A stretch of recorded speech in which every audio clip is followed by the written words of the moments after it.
This boop. Hey, I can speak, and boop. And then there's cat knees. Cat knees. Cat knees. Hi, welcome to Discussing Tabletop. That's where we're starting. 60s Batman theme is cat knees instead of Batman. Because we all know who's better. Bat knees. She did have a Batman outfit. It wasn't a great Batman outfit, but it was like a simple one that she had. She had like a bunch of different like masks and like capes that went away. Well, she is related to you, so that. Where are we getting echo on?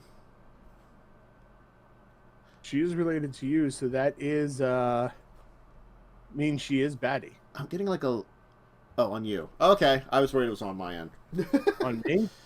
No, Josh was saying there was so much echo, and I thought it was like something on my end, because I did tweak around with some stuff with help of... I see. He had Twitch open twice. I don't think I tweaked around with it on old this, but we should probably at one point in time switch over from old, ye old... Bananas? OBS to new OBS, because I use OBS Studio for everything else, so one of these point in time I will. Anyway, maybe for next week I'll remember to set everything up for it. Make it easy. Just some basic setup. Something nice. No setup for you. But no, welcome to Discussing Tabletop. Tabletop discussion show where Joe and I BS for like 2 hours, but also talk about the tabletop news of the week. Those two things technically occur at the same time. Is there no Windows 11? No. Because if there is, I'm not doing that. He probably did upgrade to Windows 10. I did. I was good. I behaved myself. I listened to people when they told me. After how many months of arrangement? I believe it's suggestions over a period of time. Upgrade to Windows 3.1. Is that an upgrade? Because if so, I'll no, totally it would not be an upgrade. I don't know what you're talking about. That sounds like a great upgrade. Yeah. So we do have an interesting docket of topics to talk about today. We're gonna start with talking about Candlekeep Mysteries, which has been announced by D&D. It's their new book. It's coming out in March. It's a new one of their adventure anthologies, I guess is the correct way to describe it. They've been doing these for a little bit now. They did with, oh god. I can't remember the name of all these books that have come out. Exactly. I know which one you're talking about, and my brain can't. They've done like 2 or 3 of these ones. Like, Tales from the Yawning Portal was an adventure. Yes, Yawning Portal. That's the one I was thinking of. Yeah. But, so Candlekeep Mysteries, we'll talk a little bit about that. We're going to talk about, like, a new, which I think, I'm not sure, it's an adventure path, but it's an adventure path revolving around a Megadungeon. So that's going to be interesting. Megadungeon. Yeah. I'm curious as to how they're going to do that for Paizo. Because they've done some Megadungeons before, like the Emerald Spire was a Megadungeon. Hey, why is this guy standing in a 5x5x5 closet? That's my Megadungeons, thank you very much. He was waiting for you to open the door. He was very patient. How long have you been in here, sir? Don't ask me. Where do you go to the bathroom? But anyway, the player's guide for that's out for an adventure path based on a, Megadungeon. So that's kind of neat. We want to talk about that for a little bit. Pandasaurus Games is taking pre-orders for Umbra Via, which is a, it's a vine-choked garden. We'll talk about a little bit more about how that all works. That has stolen your soul. That's probably true. Then, of course, you're trying to get your soul back. The Altered Carbon RPG is now officially released. We talked about it when it was back on Kickstarter. I want to play it. Now it's released. We're going to talk about the Initiative, a board game which which me and Joe have described as Clumanji, because it's Clue meets Jumanji. So we'll talk about Clumanji. Right, whatever. And then we'll finish up by talking about the Mayhem system, which is a new system for more, I guess, animated type board games. Come on. That Cmon Games is putting out, along with their Animation Collection Kickstarter, which a couple of the games that they're introducing is a Looney Tunes Mayhem and Teen Titans Go Mayhem. So I'm guessing that we're going to see a lot more of these Mayhem titled games. And this is just the first couple of them, and they're having a I'm curious because they're having one system between all of them. How connected could they be? Or they very like like Munchkins, they have basically the same system. You could say it's the Munchkin system. Granted, there are differences between them, but it makes sometimes it's harder than others to play together with them. I'm curious as to how much it's like that. Could you Elmer Fudd versus Robin? Yeah, I mean, they're both stupidly animated. Ooh, burn. Wait, Tasmanian Devil versus Beast Boy. Exactly. I'm sure they're going to do other ones. Since their animation collection, they're kickstarting. And I'd have to check the Kickstarter to see the full collection. But I guess we should start with the top of the list, which is, of course, the Candlekeep Mysteries, which I should have had this image prepped, but yeah, whatever. I like the alternate cover better. I know you like the alternate cover better. You've stated this. It's fine. So the Candlekeep Mysteries. It is, of course, another anthology series done by Wizards of the Coast. They've been putting a couple of these out. 17 adventures, levels 1 through 16. Yeah. The thing is, you think about it like that, Paizo tends to do the same thing, but they tend to put out, single book adventures. And their adventures vary. Because, some of them are very short, other of them are much longer. This book feels like it's probably going to be a larger book because it's got 17 adventures in it. It also includes a poster map of the library fortress and detailed description of Candlekeep and its inhabitants. So I'm guessing it's going to be a lot of adventures around Candlekeep. But, the idea that, they say it's the Candlekeep Mysteries. They're mystery-themed adventures, too. And, that's kind of cool. I feel like 5th edition is a very good system for having mystery-type adventures, is the thing about it. The thing is, it doesn't even have to really be evolved technically around Candlekeep itself. Because, if you look, it's each book contains a mystery of their own. So it's you're in a massive library, and, you're finding these things out. You might be going to places. Oh, each one a doorway to adventure. Oh, yeah. Basically oh my god, what was it was an animated cartoon that my niece liked, that I was watching it, and the character would read books that, you'd have to solve a mystery or go on an adventure for, and you'd go through, a magic mirror related to those books to go on those. I can't remember what it was, because this was, a couple of years ago. I could probably ask her, but... anyway. But is it going to be something like that you use magic, the books, take you on an adventure where there's a mystery or something? It could be, or it could, lead you somewhere to solve it. But it still would revolve around Candlekeep and going there in the first place. Unless there's, there could be portals. That's what I'm saying, magical portals related to... Yeah, maybe not the book itself, but... Yeah, but related that you could, I'm this is a mystery. I can use this book to track it and use these portals to go visit it and stuff like that. Yeah. Yeah. That sounds like something that would be, an option. I mean, it still seems a little silly. Or you're sucked into the book. I mean, that also seems like an option, too. Enjoy your time in the book. Page Master. I mean, I guess I like small adventures. They tend to be easy to... the Page Master of the Tabletop RPG. Yeah, it probably will be the Page Master of the Tabletop RPG. Honestly speaking.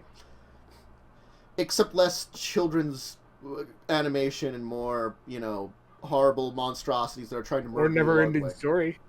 A little bit of never-ending story, too. I have big, strong hands.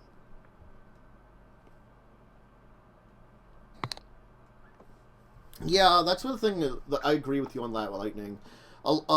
It's the the more we play games, the more it's like having at least a basic pre-established connection between characters for whatever reason, even with you don't really necessarily know each other, that you're at least familiar with each other, makes it very much easier to group, especially if you have a general friendliness. Like, there's been definitely it's noticeable when there's like a setup that makes it difficult for that, and you need that kind of dynamic and character-wise. And, you know, I feel like that's the thing about an adventuring party is, like, most of the time they're willing to be an adventuring party. And if they're not, it doesn't make sense either story-wise if you're trying to tell a story, or game-wise if you're in the game, and, you know, issues with that can occur. I don't want to be here. Well, then go. Exactly. I mean, well, we can talk a little bit about that kind of thing later, because I think Lightning's thinking about that we had, like, a one-shot this week run by Carpe in one of the days, and I can talk about that when we're talking about our week in tabletop, because it was fun, but there were some issues. Mainly because my character was the one that was not really built necessarily for as teamworky-ness as the others. And was the one that didn't know them. Mm-hmm. But, yeah. I also like when they had the small adventures that you can pop into other campaigns and stuff, too. No, adventures like this aren't bad, because I think, like, the thing about them is that, yeah, you're probably going to have, like, I don't, like, know where, if they have leveling broken apart throughout it, if it's just really, like, this adventure is for this level, etc., etc. But having 17 adventures means that not only could you do them revolving around Candlekeep, some of them you might just be able to do on their own and disconnect them from Candlekeep, too. Yeah. Well, it says you can plop them into any other Forgotten Realms campaign or adapt them for other campaign settings, and they're level 1 through 16. So I'm assuming... Yeah, that's what I assume, too. Yeah. There's only 2 that actually are in the same level. And I'm assuming what it is the way it's set up, because it is the Candlekeep Mysteries. There's probably a through storyline you can kind of do of going through them all in order. So you could have an adventure that kind of goes through the entire Candlekeep. Or, as I'm kind of thinking here, you could just do it that you just use them sparingly as where you need them. You know? Yeah. But again, it provides you with 17 adventures, which is a good chunk of adventures. I agree. Yeah. So, I mean, this is something to look forward to. It's coming out in early March, middle March, around March 16th.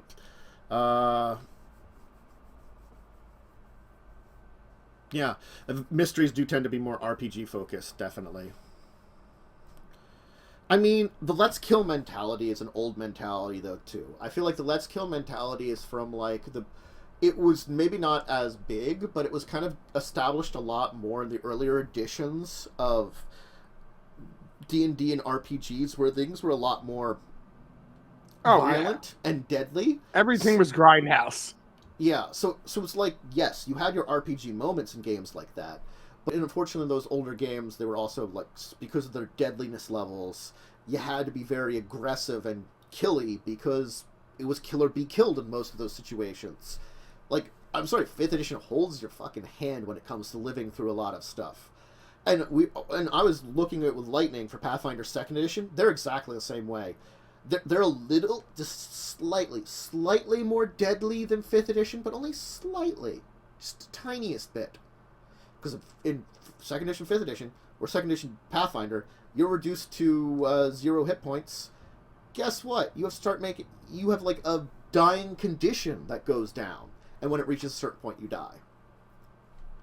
Yeah. You know? And you get saves every turn, which are pretty much similar to the saves that you get in 5th edition. They're a little less flat, but, you know, but anyway. So, yeah. No, I think this is a good one to check out for. I like these. I've actually thought about, you know, maybe just for fun, running some of these adventures at some point in time. But again, like, I don't know if I'd do it on or off stream. Just a little extra 5th edition. Planning for, like, one-shots and stuff, or short streams. Please? I'll consider it. Just adding something into the schedule. Maybe I'll talk about it, see about, you know, if there's, like, you know, something for that, but... Yeah.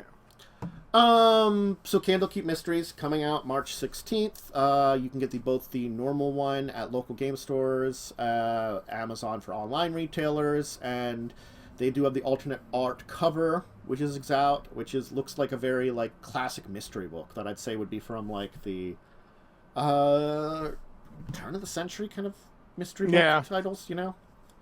And it'll also be they do have pre-orders on D&D Beyond, Fantasy Grounds, and Roll20, if you want it for Roll20. So, Candlekeep Mysteries, coming out soon. But we should definitely move on topics. Yeah, they're great for, like, if you do have a long campaign, and you just need something that you can throw down as a mini-adventure in the middle of it. You know, that's something that I might do, like, that, you know, if I have opportunities to do at some point in time. Like, I feel like none of my campaigns have been great for adding in mini-adventures, but some of them, maybe I'll consider at some point in time. Just for something... We create our own mini-adventures on Thursdays. You do. You create your own mini-adventures on Thursdays, so that's why I haven't had to worry about it. And Records is close at the end, but, like, I don't know if... I would like to do more 5e, but I don't know what I'm going to do once Records is done, if I'm going to directly replace it with the 5e or something else. So, we'll see. But let's talk about a Pathfinder game. Because I've talked a little bit about that I've been doing the Carrion Crown Adventure Path from 1st edition off-stream with folks. And, of course, they've moved on to 2nd edition. They're doing their Adventure Paths.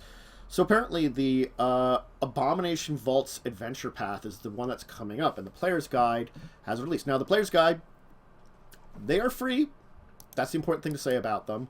It's a spoiler-free introduction to getting started. It has 3 different chapters. It has, you know, it talks about the location you start out with, things about, you know, the basic setup for it, the area, talks about your character creation and stuff like that. Gives you a little bit of information about, you know, like, yeah, here's what you should know about the area. Here's what your characters might know. Here's some suggestions for kind of characters that would work very well in here and some things you want to know about. That's what they do. So the thing about this one is it's one of their... it's an adventure path that there's kind of been interesting because they've... For these last couple adventure paths, or some of the adventure paths they've done a little bit more lately, rather than the 6 adventure paths, which they are traditional doing, I've noticed that in Starfinder and now in 2nd edition, they're splitting up to some, like, 3 adventure paths. Like this one here, it's taking it from 1st level to 10th level and concludes to 11th. At about 11th, which you can continue in campaigns such as the Fist of the Ruby Adventure Path, which starts at 11th level. So you could, like, basically, they're like, hey, you could switch over to this adventure path if you wanted to. Or you could keep with the one that you were on. It gives you some options. And that's interesting that most Megadungeons, like, things like Emerald Spire or Dungeon of the Mad Mage, if you're talking 5th edition, they take you to pretty high levels. This one only takes you to, like, just about 11th level, which means, you know, at the end of the game, it might be that when you conclude the adventure... Especially if you're going on to that next adventure path, the Fist of the Ruby Phoenix, you get your 11th level there. You know, right at the end of the adventure. You don't need to have it at the end of it.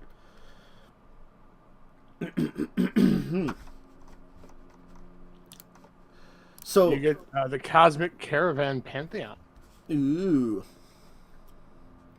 So I mean, I find that really cool that they're kind of like switching up things a little bit here. So,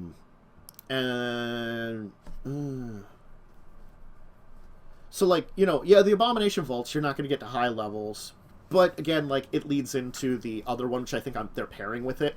I think the Fists of the Ruby Phoenix are the other half of their 3 adventure path, like, you know, so, like, together they would, in quotation, make 6.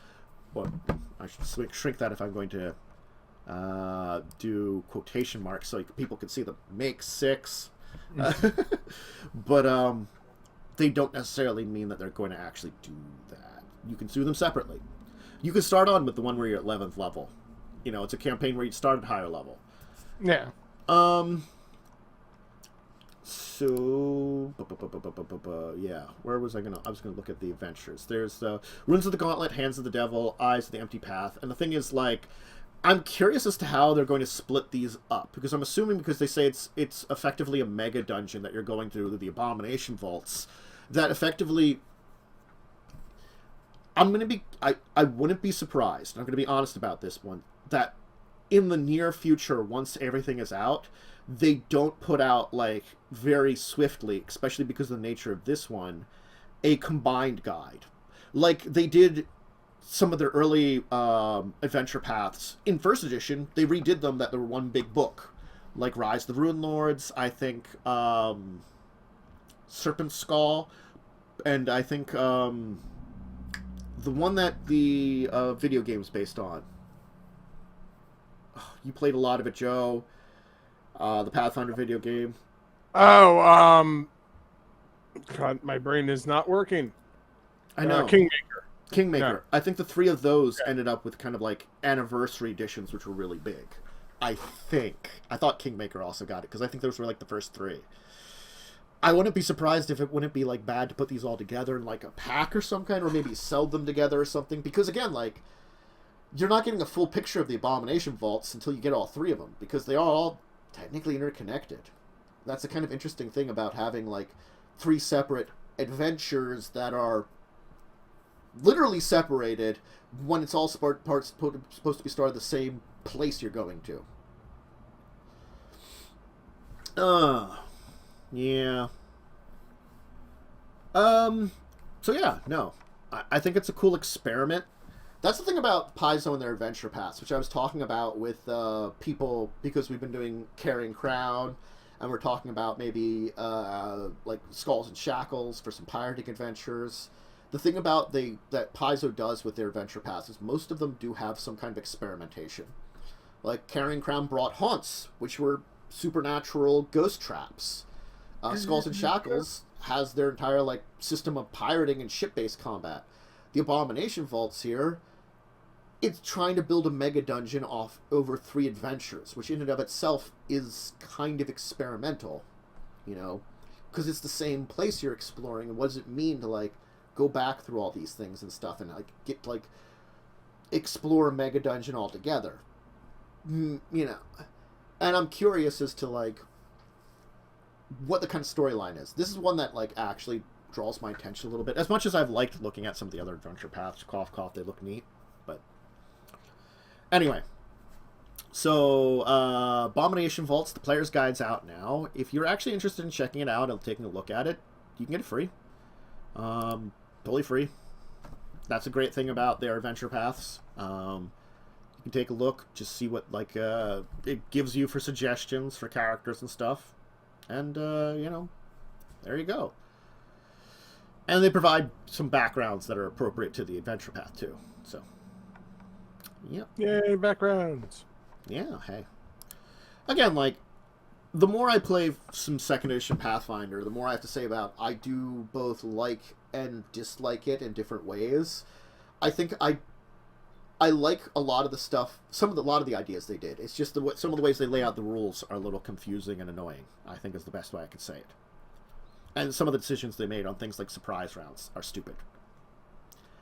In the sake of their attempts at simplification, they made it more complex. Otherwise, I mean, I love the character creation in 2nd edition, honestly. That's another one maybe I should do some more of. Maybe run something from 2nd edition. I don't know, on or off stream. Again, like, there's plenty of games I want to do. But, you know, if I get to them, who knows?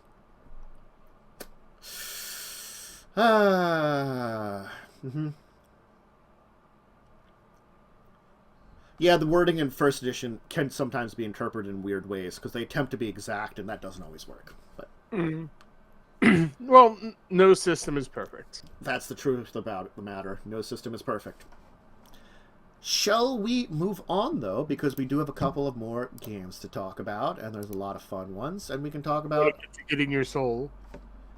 Yes, we can talk about getting your soul back. No, I don't need that. That's fine. I didn't need one of those.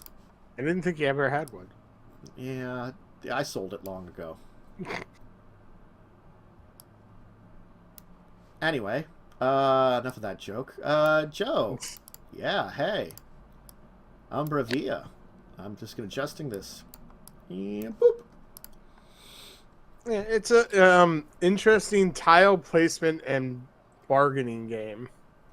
Mm-hmm. Done by Pandasaurus. It's all about being in this wicked garden. Wicked garden. Yeah. I agree. How about a Josh. wiki garden?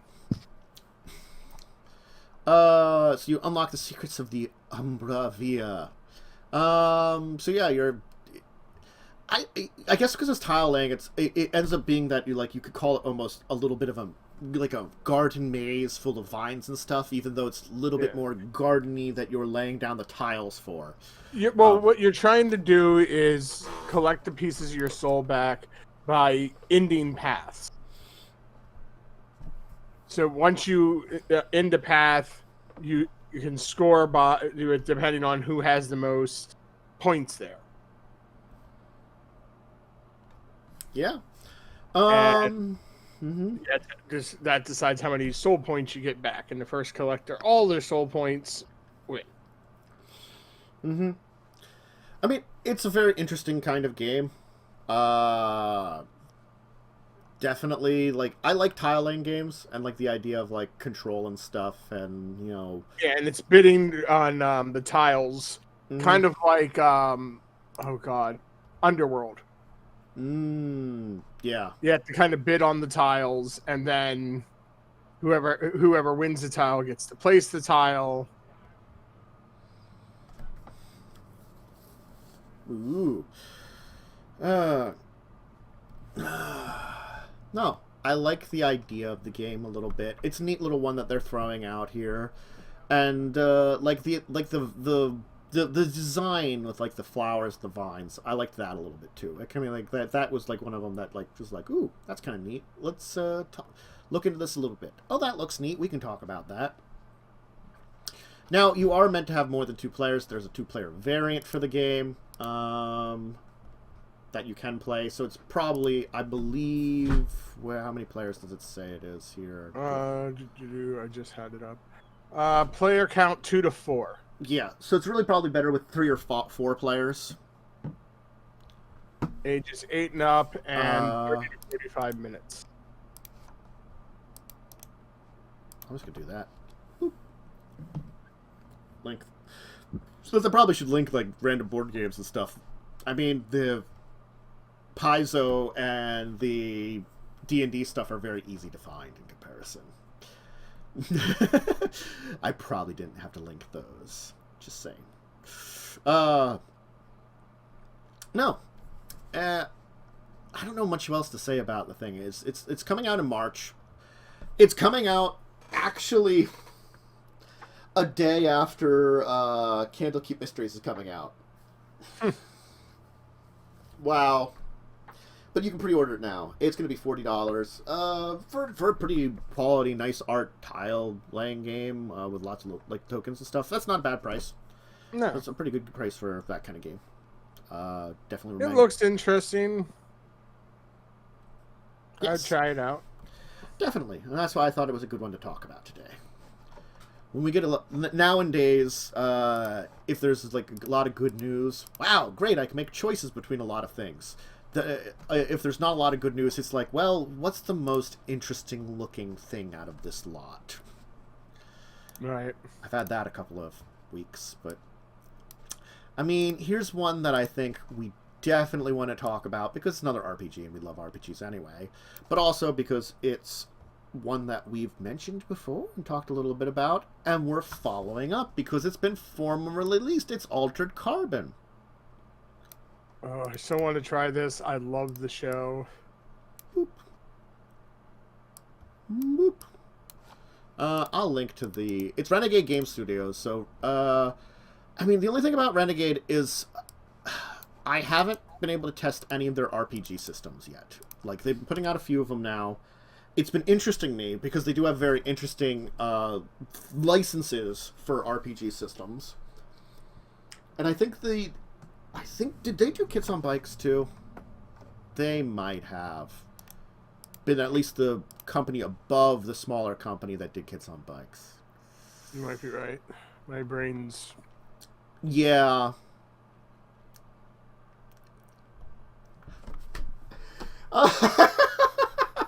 Oh my god. Yeah, you're right. That is Erika Ishii. I didn't even realize that. I haven't seen her in a while because I don't watch anything that she's in. Because that's was it Nerdist or Geek and Sundry that she's on? Does stuff for. Anyway, I will highly accept that is the comment to go along with that. Anyway, yeah. Oh, both? Okay. I'm sure I saw her in one of them then. Yes. It's all about like transhumanist, new noir future. Human minds more than digital code, etc., etc. It's probably. I don't want to say it's cyberpunk because it's not really. Oh no, your body is a sleeve. Yeah, it's you can switch between bodies and it's like it's heavy sci-fi. Yeah, it's like heavy. The kind of sci-fi you get that's not like, yeah, cyberpunk's more of a setting. I think it's that kind of sci-fi that's more like internal looking.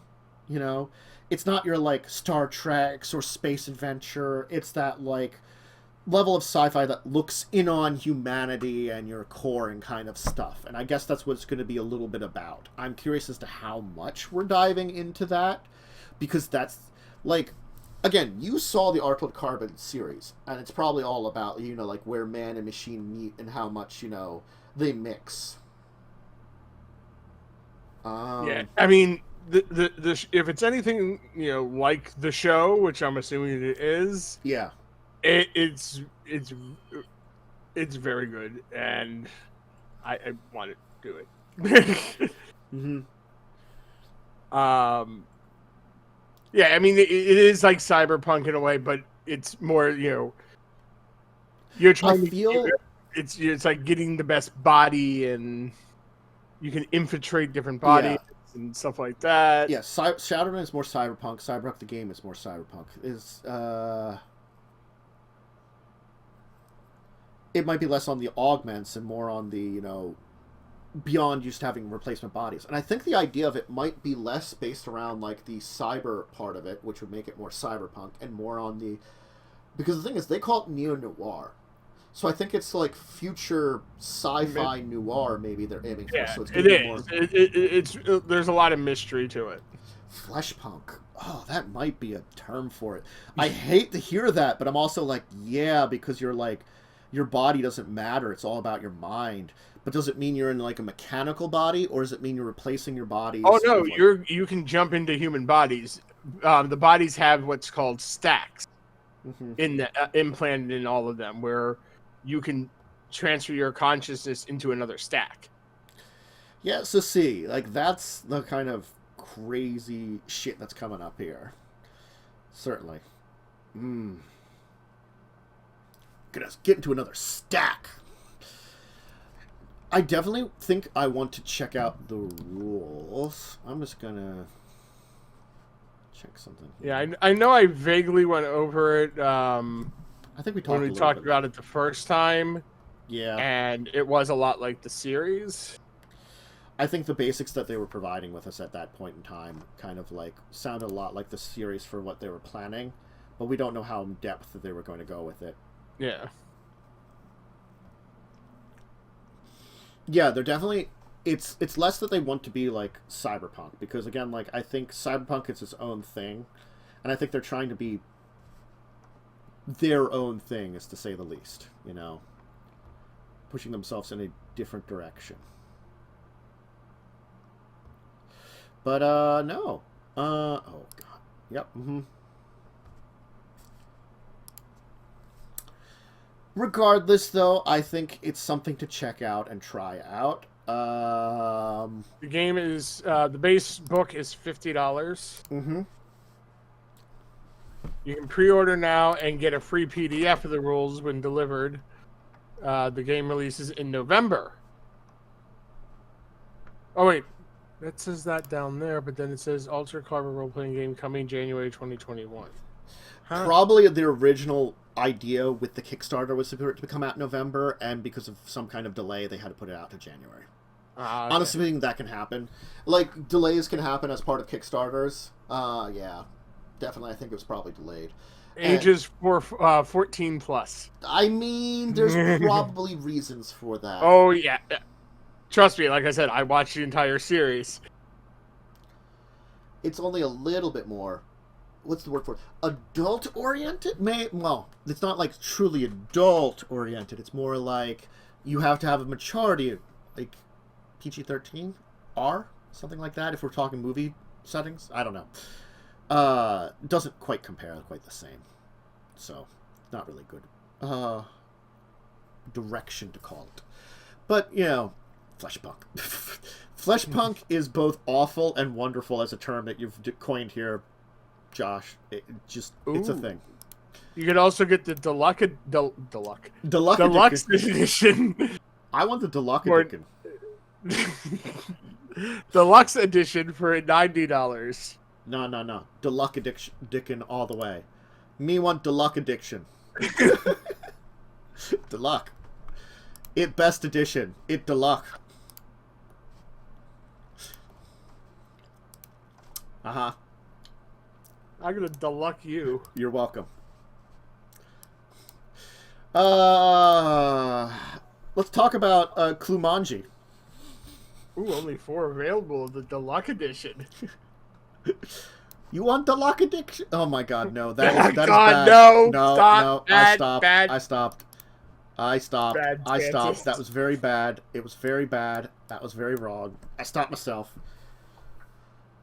I was gonna do one of like the bad, like, you know, fries with that joke, and that would have been really bad. And it's not a good joke either. So it's like, yeah. Anyway, so enough Deluxe editions, and we're gonna talk about the initiative, which, yeah. Do they have a Deluxe edition? Deluxe edition, they might have. In 1994, the long distant past, which surprisingly actually is, because that's 27 years ago almost now, depending on when in 1994. Stop making me feel old. Yeah, I mean, 90s, frick. I was 11. Ugh. 4 teenagers find a mysterious game at a yard sale. As they play it, they discover strangely connected to their lives, and they unravel the secrets of the initiative. Grumble, old man, grumble. I was 13, so bite me. The thing is, there are much older people than us that stream, so you're okay, Joe.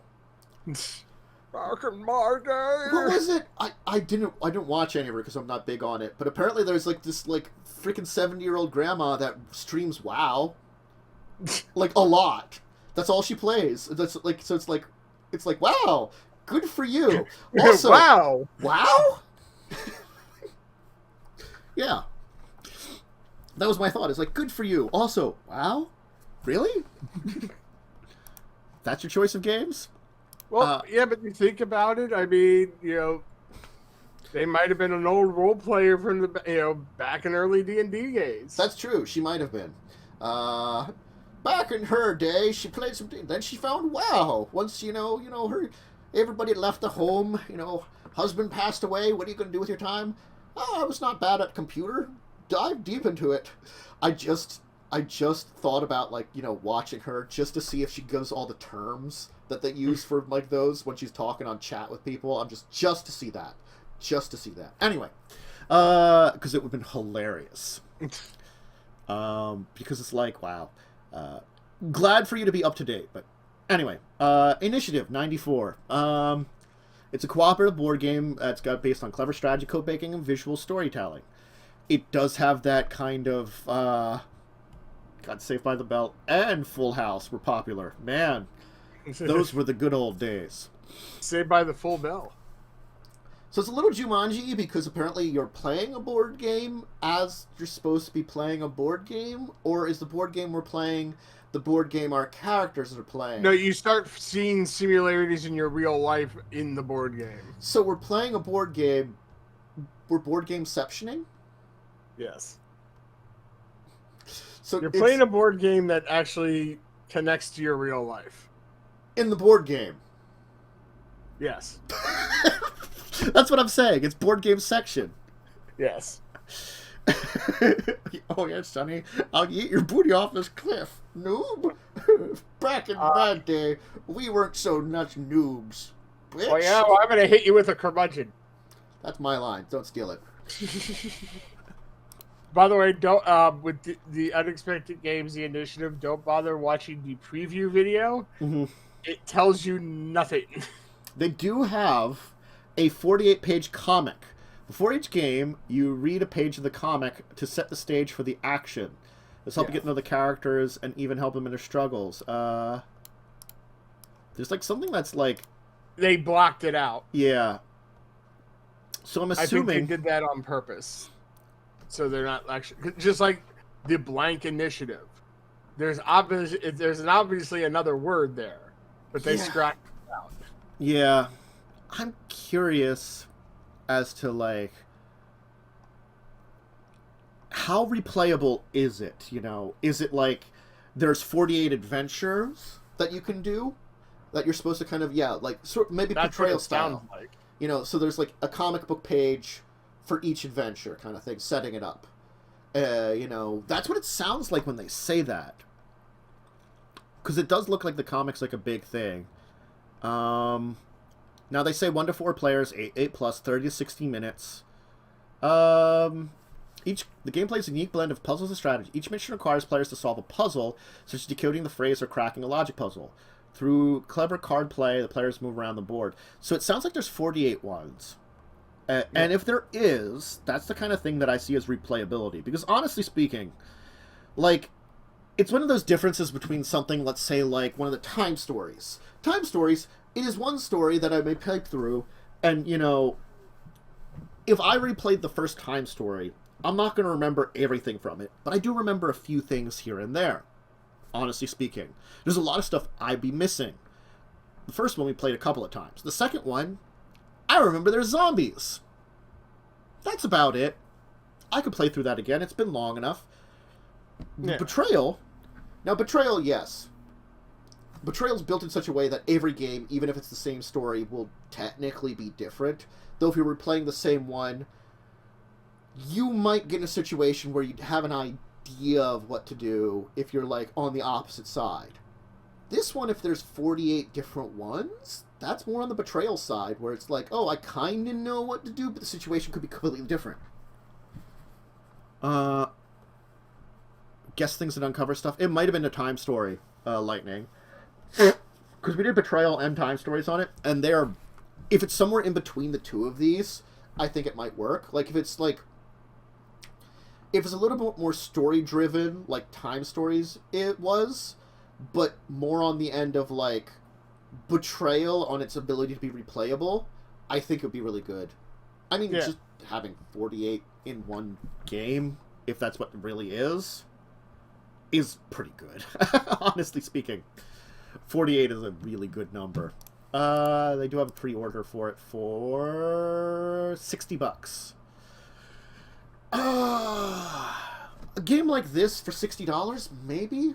I don't know, like, for as much gameplay as you could probably get out of it, I could say that. The side of it is good. There were cards, and you had a hand, and the GM placed locations, and sort of had to fill in the gaps and make connections. I'm not sure off the top of my head. Yeah.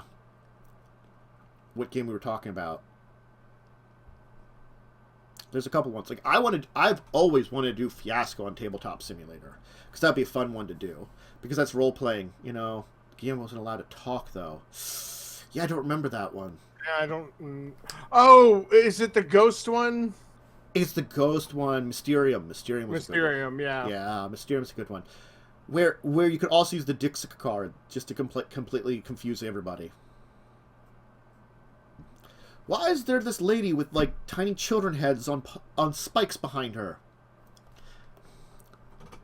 Because I still remember playing that with, you know, Nick, Erica's husband, and it was Sweet Treats was the clue, and I think I said or something, and he gave me that one, and I was like, oh my god, that is the best thing that you could have given us, because it's, you know, this old lady, and it's got, like, what looks to be maybe children's heads on little, like things behind there. It's so creepy. The art on there is sometimes so creepy on Dixit cards. Oh, yeah. But, anyway, this one looks pretty neat. is what I feel like I would want to try out on Tabletop Simulator, honestly speaking. And if it's really good, having it would be cool to do, to play it. But yeah, no, the initiative. Where's the release date? It's coming a little later into spring. So March, April. If it's March 16th or 17th, or even March 18th, I'm going to be like, why? Why is it all around March there? Just because. I mean, that technically is spring 2021. It'll be a year since, like, coronavirus started. Technically, it was before then, but, you know, that was really... I meant that we started lockdowns in America. That's true. That's what I more was going for. That's very true. That's about the time that started. Let's talk about our last topic, then, to go along with Lightning's Anyway. Let's talk about the Mayhem system by Cmon Games. So this is something that they've introduced as part of their animation Kickstarter. Is a new system for, I guess, comical slapstick type fighting. I'm showing off the big thing they have here is the two board games, the T-Titan Go and Looney Tunes. Looney Tunes, yeah.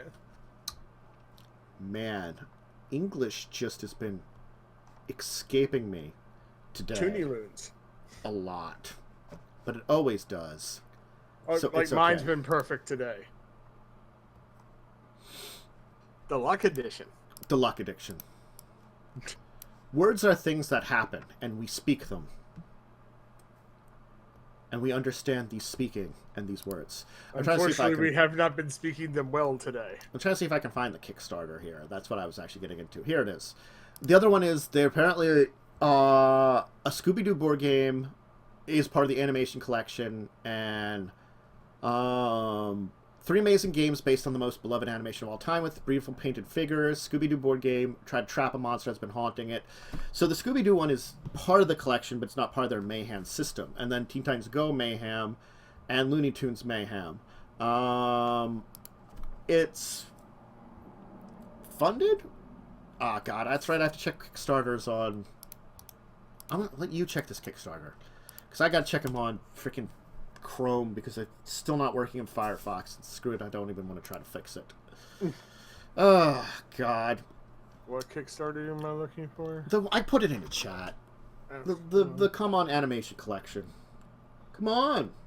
Animation collection. Yeah, Scooby-Doo, Teen Titans, and Looney Tunes. How much is it at? I can't see that. Or how many days left. That doesn't show up. 4 days to go. 4 days to go. How much is it at? They have $398,428 out of $10,000. Wow, they certainly are funded.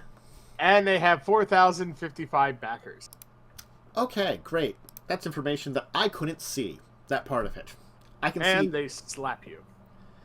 I could see everything else except for that. Oh God.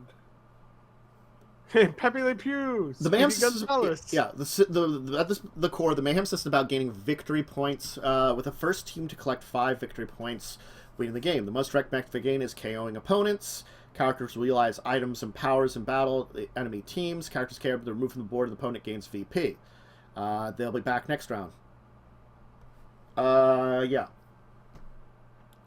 So it is a combat system, damaging each other, using their abilities to do so.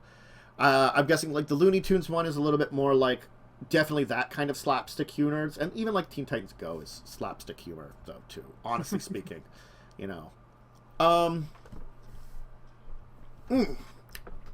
I'm just looking at the ones they've also additionally unlocked that aren't in the original game.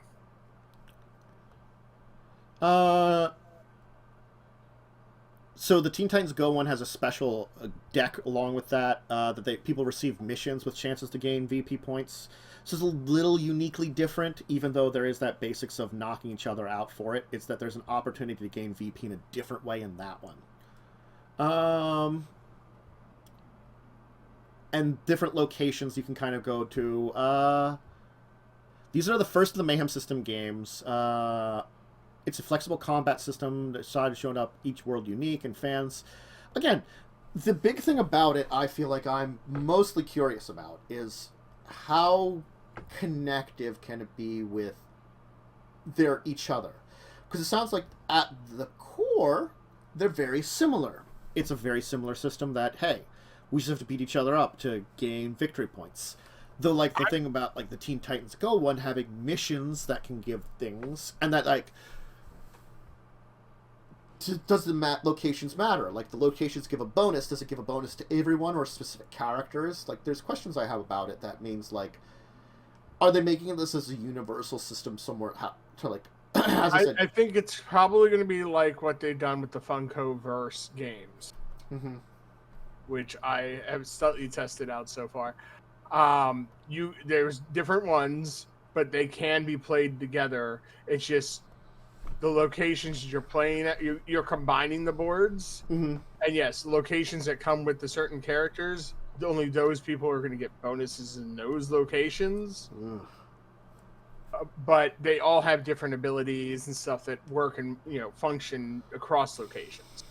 Yeah, I mean, like, I guess we'd have to see more about it if they're going to develop more and what kind of properties they're going to go for, because again, like, seeing it now, Teen Titans Go, Looney Tunes, these are like, it tends for that simplistic slapstick comedy. Both of them are. Now, granted, I think Looney Tunes is a little bit more the classic slapstick, and, Teen Titans Go would be the more modern version of that. But still, it gives me a curiosity to be like, what kind of properties are they looking for their Mayhem system now? We're not going to probably see much until the Kickstarter is done, honestly speaking, about more announcements for things. And is this just going to start with the Kickstarter? Are they going to kickstart more of them, or are they going to release more of them? Because Cmon does a mixture of both of these things. Honestly speaking, we have seen them kickstart other things. We've seen them just release other things. So there's a lot of questions I have about it that, like, another system that would be, like, as you said, like the Funko system or something more akin to, like, the Munchkin system, where they are just universal systems you can build around and come up with some interesting things. Because, again, like, a few of those Munchkins are a little less compatible with the others, but are still compatible. It's sort of like you have to kind of, like, disregard chunks of it or something a little bit, too. Like, I think, like, one of the Marvel, like, base Munchkins, I remember we were playing it, a little bit of it, and we're like, yeah, that one has some specific things that are only to Marvel. Yeah, that you kind of have almost like, you can play with the cards, but then you're done disregarding stuff that are part of that in a way. Yeah. It's not one of the easy combined ones. It can be. It's just, it requires a couple of extra steps or, like, some, like... Well, that's why I'm saying it's not easily combined. Yeah, easily combined. Or, like, ignore something, something like that. That's where I'm kind of coming down to the question, is it going to be like that? Because, again, like, as I said, for the Teen Titans Go, there's the mission deck, which you don't have in the Looney Tunes. The Looney Tunes is very... I feel like in that case, it's much more cut forward, Maybe Looney Tunes... Well, it might be that you're not using missions when you're using it with... the Looney Tunes. Looney Tunes, yeah. If they can be combined. Again, like, it also could be the thing because they could theoretically be combined, but not necessarily combined. Like, there's a lot of questions I have about it. And the thing is, I'm going to say this here. When you come up with a universal system, most of the reasons behind it is combining them. So if you can't be combined, why a universal system? Yeah. No, like I said, that's why, like, with the Funko-verse ones, I think it's going to be a lot like that, where you can play them separately, or you can combine them. Additional rules when you combine them. Yeah. I'm curious. I got questions. I don't know if I'll get answers, but I'll keep my curiosities of, like, we'll see how it goes. I think that leads us to our regular segments. Did I throw a docket? I think I threw a docket in chat earlier. So I'll throw it again. Which our regular segments start with, of course, deeper discussion, which we really haven't gotten in anything of, unfortunately. Just a lot of, like, it's the time period we're in. So Kickstarter corner. Do you have one for this? Well, I can throw this in with deeper discussion and then throw something in the Kickstarter. Both were very short. Deeper discussion is I tried the Funkoverse one. Okay. The base rules is pretty much just a slap fight and trying to knock your opponent out and moving around the board. Mm-hmm. We haven't tried the more advanced rules yet. Those look more interesting. So I'm hoping that the game's more fun than it. But at the very least, you get 2 Funko Pop characters too. So okay. So if you're a collector of, if you are a collector of Funko, that kind of be yeah, you get 2 Funko Pops for basically $10 each, and you have a possible game that you can play with it on top. Yeah. I found a shout out for a Kickstarter that looked interesting. Okay. Just because we haven't really had a lot of Kickstarters lately to talk about. This just is Mithril Armories Tile Formers, quick and easy dungeon terrain. Cool. They're easily built up 3D terrain tiles. Neat. That you can make towers, buildings, and stuff. So, just wanted to throw it out there. They have 26 days to go. They're well past their goal already. Actually, their goal was $4,993. They're at $30,298. Cool. And 132 backers. They are Canadian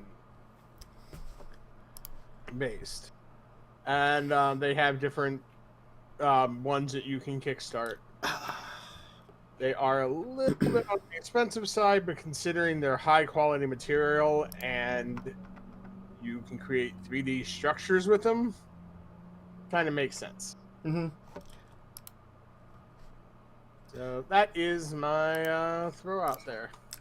I just realized that I'm like, wait, this I had like a couple of shout outs, and one of them I'm like, this seems familiar. Why does it? And I'm like, oh, because like I found it on a different source, and someone had mentioned it last week.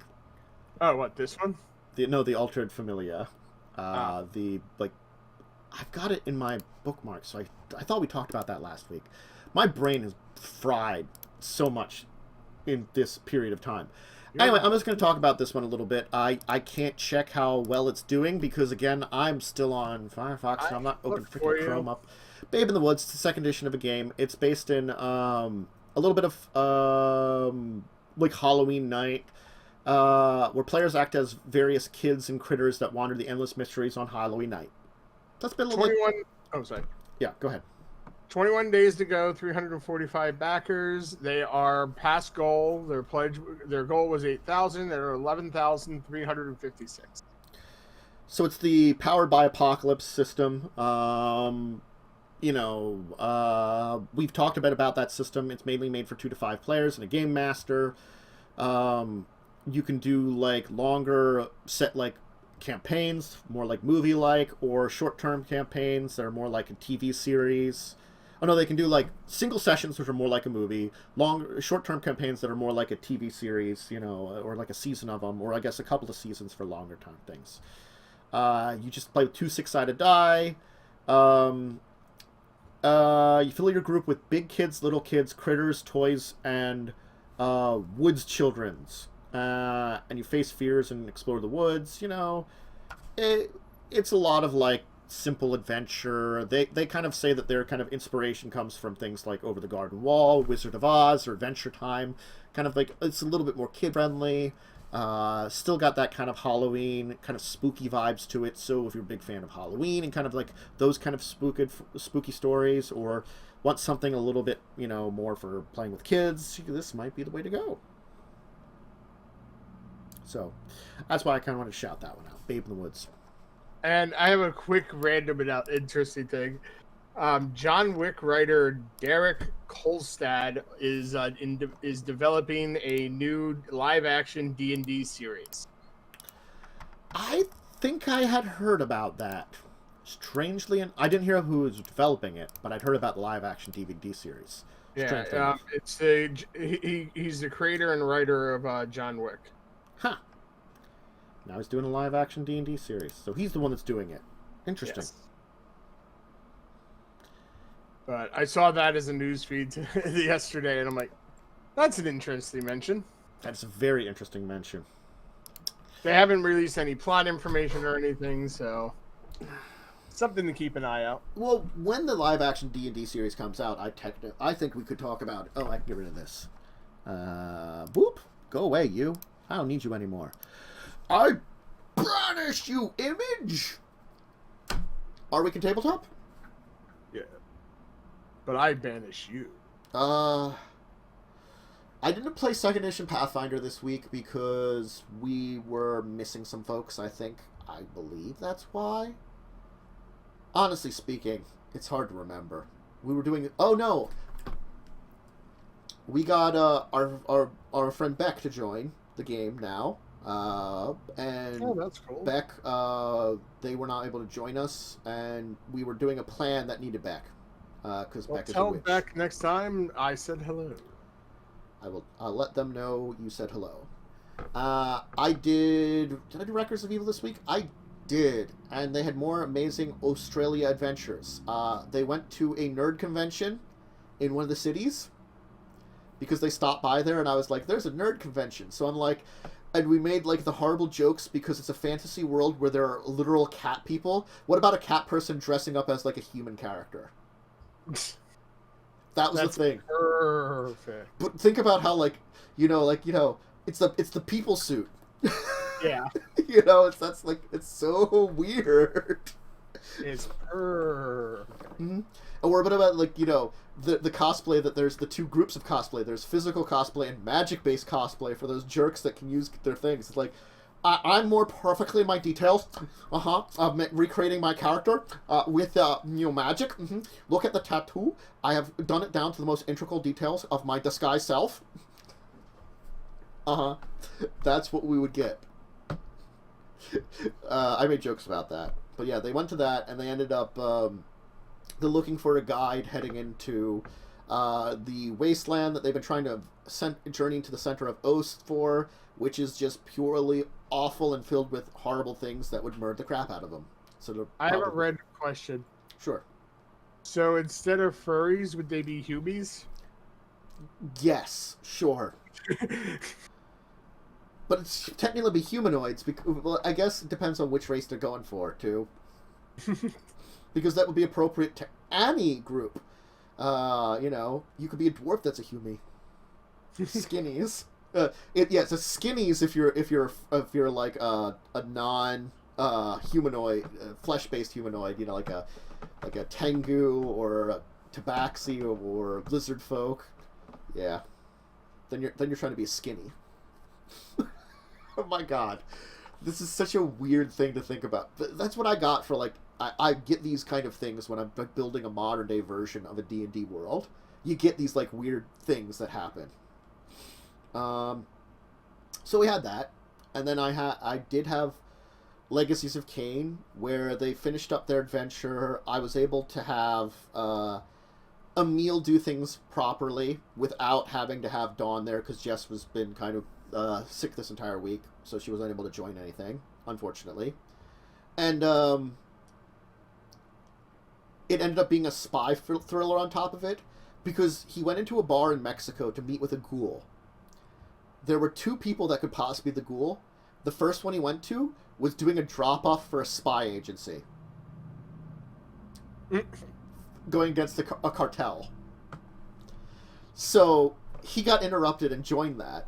He then was going to hand the stuff off to the CIA operative, though I totally pulled a Dawn and had Dawn as an NPC just take the stuff that was inside, which ended up being some kind of strange chemical and a flash drive, and it led them down this entire, could have been possible, extra storyline, which was really great, which they did avoid going on, technically. They chose not to take the side mission, but I put it out there for them. And it was a fun little, distraction as they finished up their tasks in Mexico and are now headed back to Egypt yet again. Technically, I know this is the third time in Egypt, in Cairo. Now they have stuff only a little bit in Cairo and some stuff outside of Cairo, because basically they have to find a group that's hanging around Cairo and then find someone that's living in the deserts of Egypt. That's all you know. it's the deserts of Egypt. But the Sahara is large and takes up a large section of Egypt where there are no roads or stuff.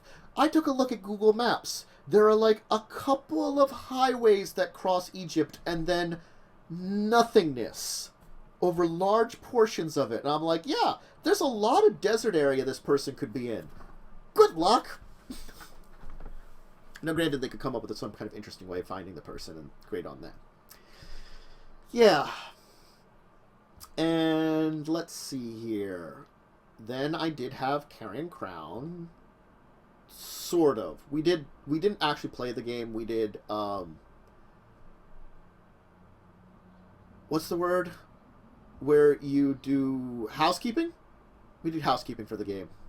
Because people had money to spend, and we're figuring that out. So we hung around, did some housekeeping, mostly chatted. But it was a bunch of housekeeping for the game, which is good to do sometimes. And, we didn't have enough players anyway. So then on Thursday, I had a very busy role-playing week, may I let me know. I did a one-shot with Carpe, the Carpe DM, who's on my Tuesday game. He was fun to play with. The one-shot was good. It was Lightning, Umbra, and myself. Lightning and Umbra were a pair of druids that got along swimmingly.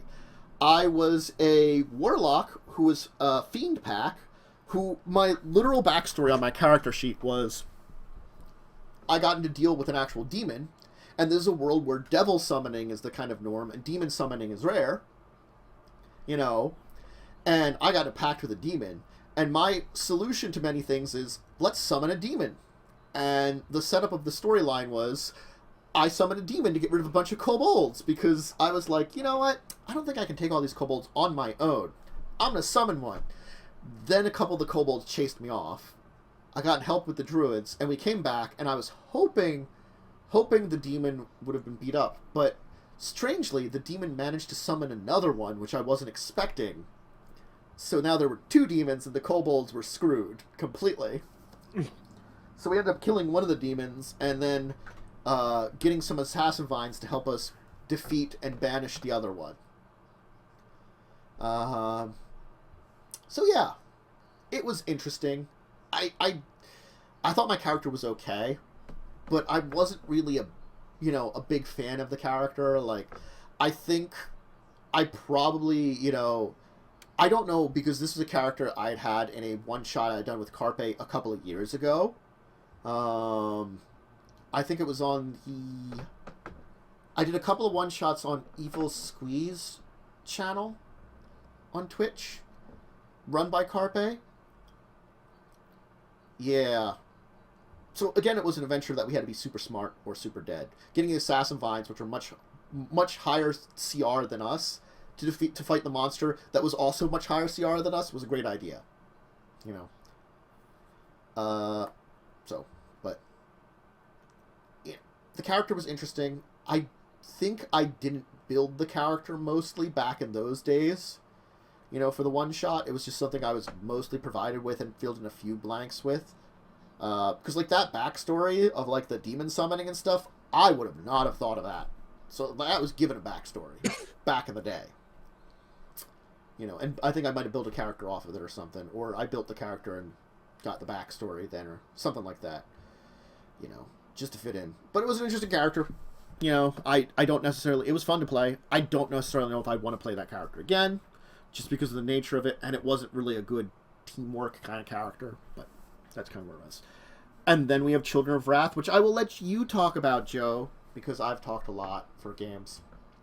Children of Wrath, we said goodbye to Nim, which was a sad thing. We had a final dinner with him. I surprised everyone with some friendship bracelets, which I wasn't thinking friendship bracelets, and just like, hey, bracelets for our initials. It's like, oh yeah, I guess it's kind of friendship bracelet, huh? It is kind of friendship bracelets. They're not magical or anything, so. Yeah, but... And then you had a nice boat ride.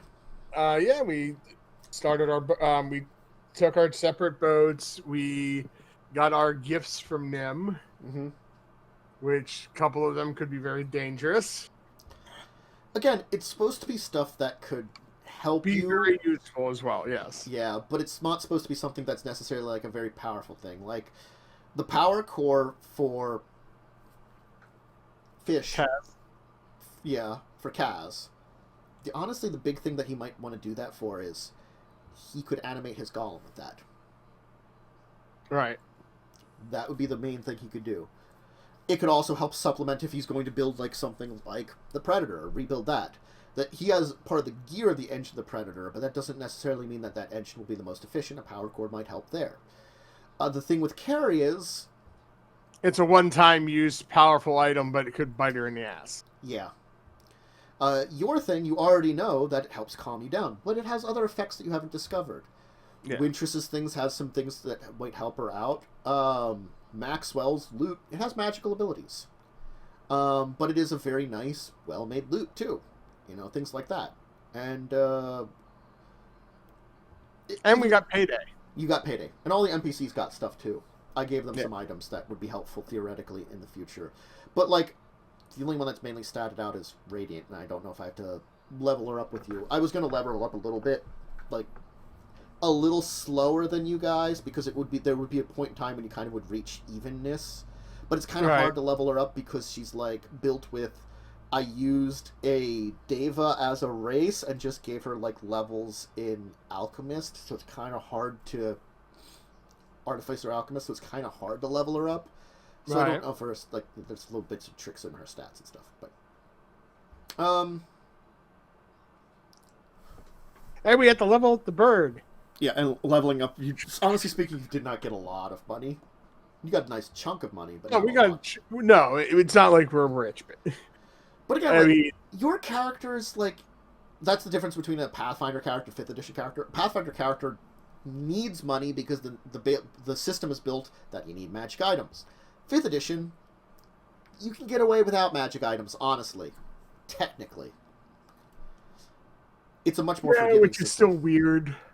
Well, again, like, this is discussions I've had, deep discussions, actually, with Umbra and Lightning about the nature of it, that you think the systems are very similar because they're both D20 systems. They are not. They are vastly different systems. 5th edition, your characters are meant to be heroic from the beginning. And it's much lower, like, the swath of rolls are much lower. Yeah. Meaning that you're... I slightly miss, the days of having a bunch of magic items, though. Well, that's the thing is, Pathfinder, especially 1st edition when we talk about it, your characters aren't started out as heroes. You build yourselves into heroes. That's one of the things. And building yourself into that degree is part of your character arc, almost, you could say. I honestly wouldn't mind doing an old 3.5 game.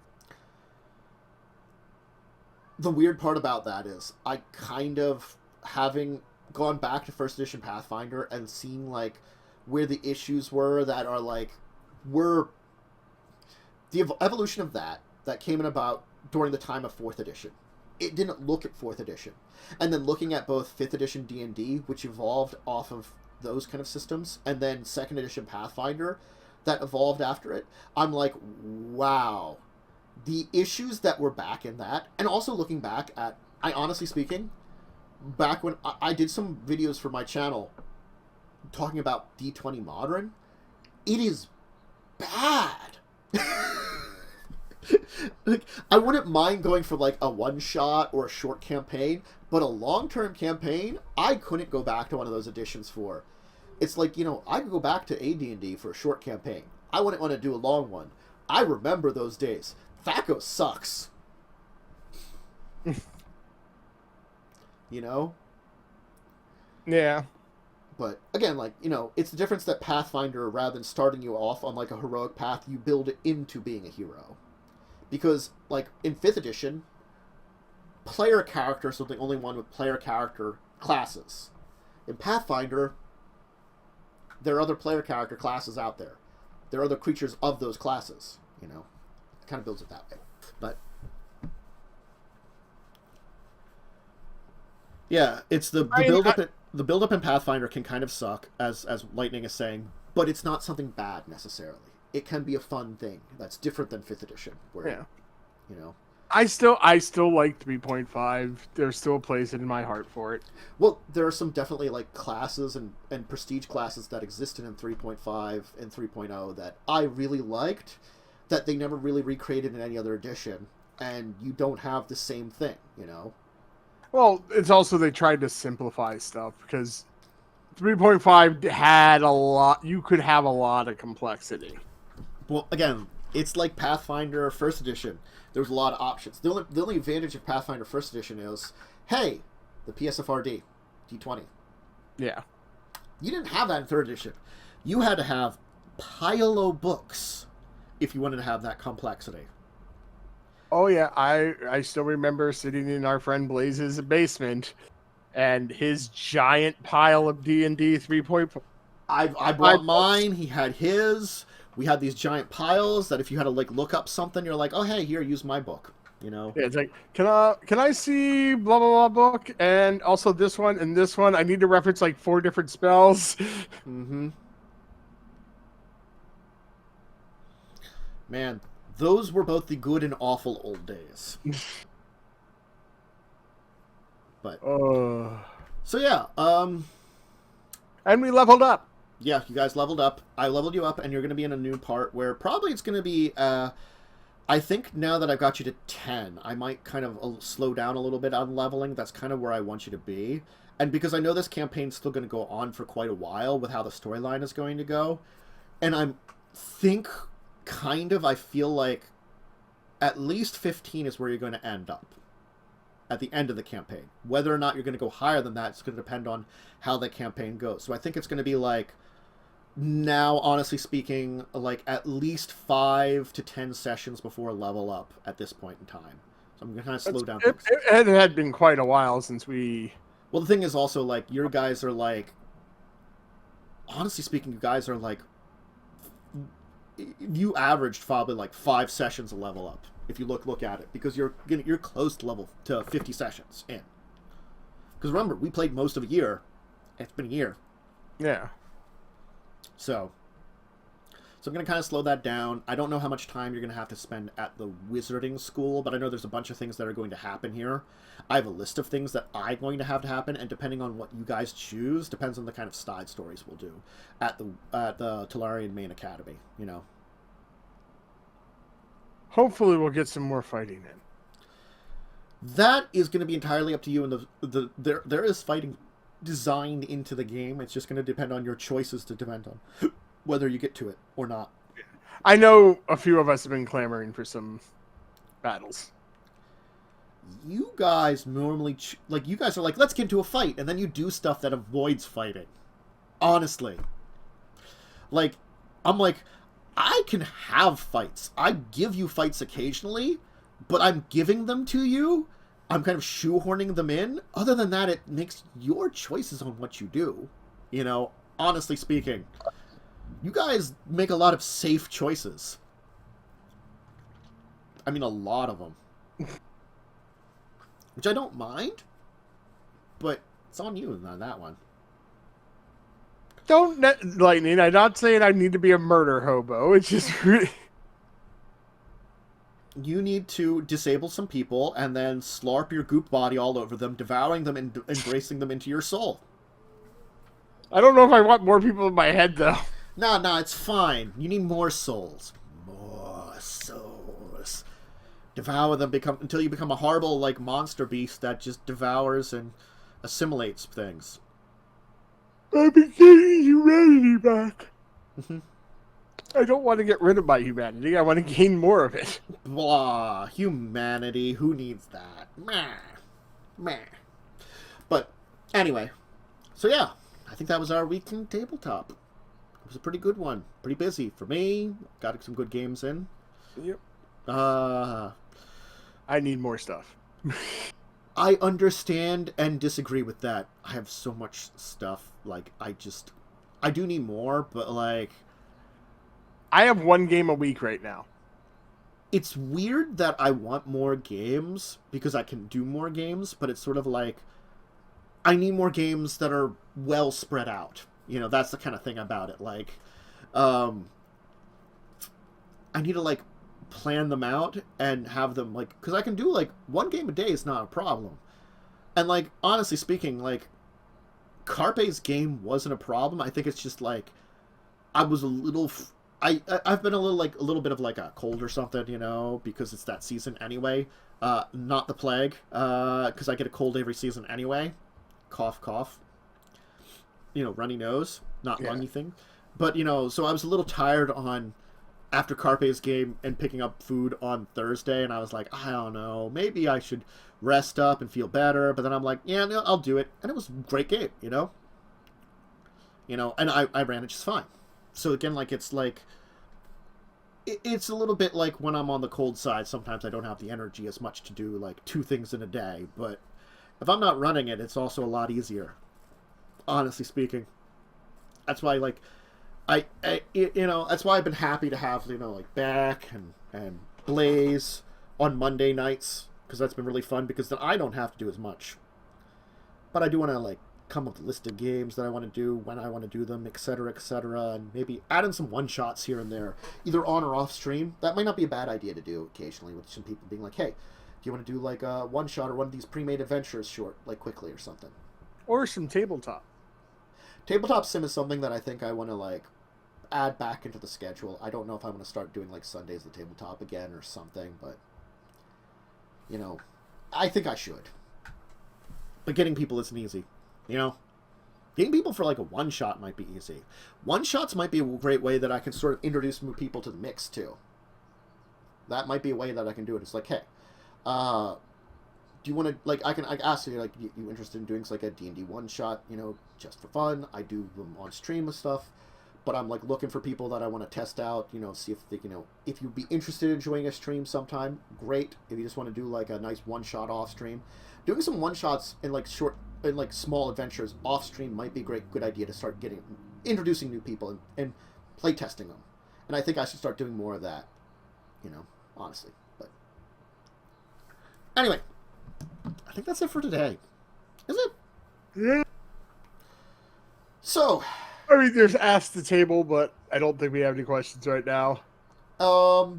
Discussing Tabletop at yahoo.com, my Discord, Twitter, at TeacherGovern for me, at JWSeeker81 for Joe.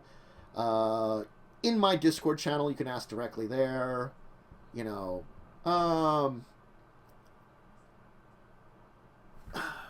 if I ran it as a 5e, there's a chance to see 1 or 2 people talk about party dynamics is something that you can look into off stream too, definitely a lot more, because you can, like, do those little, like, adventures and, like, see about people too.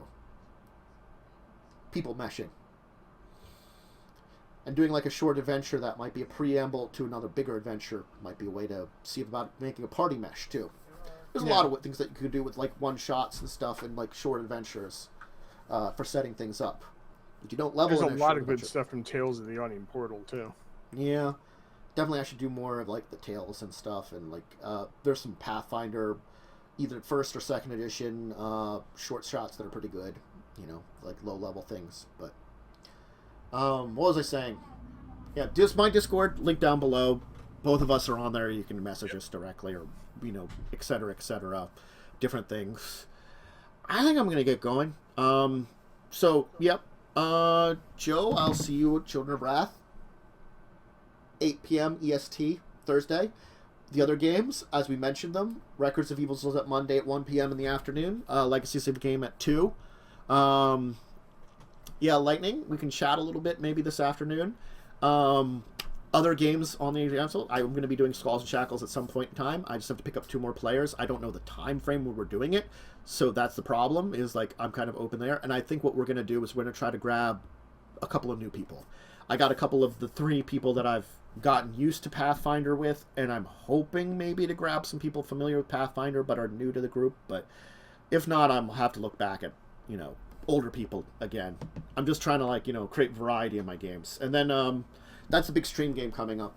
I'm probably going to do some more Stardew Valley for gaming streams. I will do some more Jedi Fallen Order and more Vampire Masquerade Bloodlines, but I've just been enjoying a lot more Stardew because it's much more relaxing and fills a need for me just to feel relaxed, honestly speaking, and that's why I've been doing a lot of Stardew. Just a little, like, better on the stressfulness of existence that we're all kind of suffering from. So I might do a little bit more of that later on today. I don't know. I'll see. Or I might do something with a group of people. I'll definitely do something tomorrow for fun, and maybe do some group gaming. Maybe I'll organize some tabletop sim tomorrow evening that I might stream. I don't know. I'll find out. I'll see what I feel like. So for now, thanks for joining us, everybody. Thanks for joining me as usual, Joe. Yep. See you guys later on. And again, my Discord and Twitter is a great place to see when I'm doing stuff. I'll throw out some announcements, and otherwise, I gave the schedule. But until next week, when we'll talk about more tabletop stuff, farewell, everyone. My